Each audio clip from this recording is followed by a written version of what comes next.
This is TOS Television, your digital first Pan-African news network. I am Adesu Suyi, and this is Africa Now. Congo's President Denis Sassou Nguesso in the capital city Brazzaville on Friday was sworn in for his fifth term, extending his 36-year accumulated rule after taking the oath of office. The 77-year-old won 88.4% of the vote in the March 21st election, boycotted by the main opposition. Sassou Nguesso was sworn. He begins a new 5-year term, one with the challenge to cut country's reliance on revenue from oil and to grow more food, boost industry and revive the country's district railways. Constitutional changes could keep him in post until 2031. Eritrea has acknowledged publicly for the first time the country's involvement in Ethiopia's Tigray conflict and has agreed to start withdrawing its troops from the region. This was disclosed in a letter to the 15-member United Nations Security Council on Friday by Eritrea's Ministry of Information. Ethiopian Prime Minister Abiy Ahmed last month acknowledged the Eritrean presence, and the United Nations and the United States demanded that Eritrean troops withdraw from Tigray.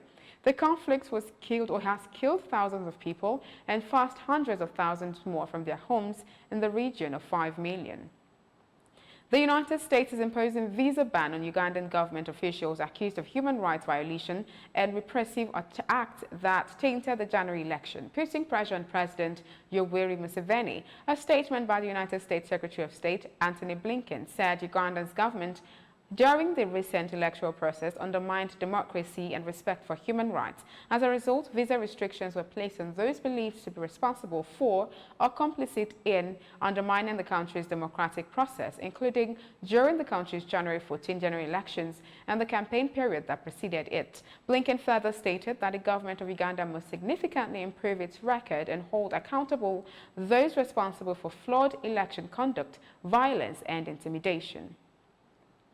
Beatrice Munyenyezi, a Rwandan woman related to the 1994 genocide in Rwanda, was deported by the United States after serving a prison term for lying on her naturalization application, faces 7 charges according to authorities in Kigali. Thierry Morangira, spokesman for the Rwanda Bureau of Investigation on Friday, said Beatrice will be charged for crimes ranging from murder to complicity in rape, which occurred as she was manning a roadblock in the southern city of Butare. Beatrice denied accusation of involvement in the genocide during a trial in the United States. She did not speak to waiting journalists as Rwandan police, took her into custody when she arrived at the country.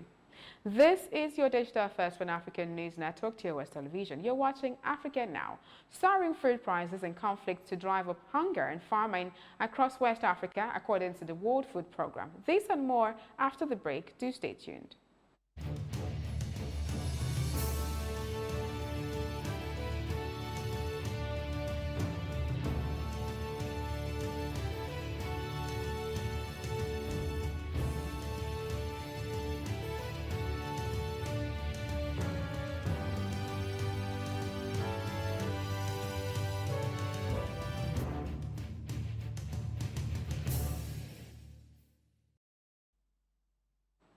South Africa's Health Minister Zweli Mkhize, during the launch of a vaccination electronic data system on Friday, urged citizens over the age of 60 to start registering online in order to be vaccinated next month. The launch was held as the government was preparing for the start of the second phase of the vaccination campaign set for May. Meanwhile, the government also called on the private sector to assist in the rollout of the country's COVID-19 vaccination program that aims to eventually vaccinate 250,000 people per day at various sites.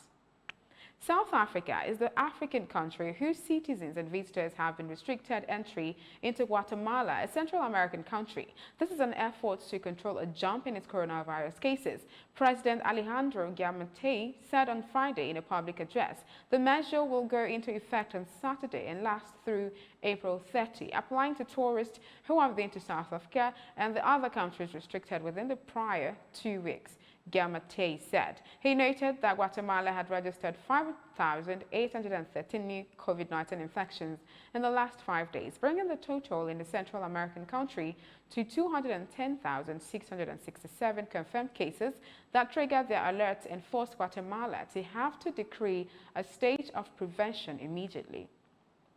The United Nations World Food Programme, WFP, on Friday warned that millions of families in West and Central Africa are growing more hungry and desperate by the day as food prices skyrocket, stalking a widening hunger emergency in the region engulfed by conflict and the socio-economic fallout from COVID-19. The United Nations organization in a statement said more than 31 million people in the region are expected to be food insecure and unable to feed themselves during the coming June to August lean season. Chris Nikoi, WFP's regional director for West Africa, said the relentless rise in prices acts as a misery multiplier, driving millions deeper into hunger and desperation. He warned that until markets stabilize, food assistance may be the only source of hope for millions of families.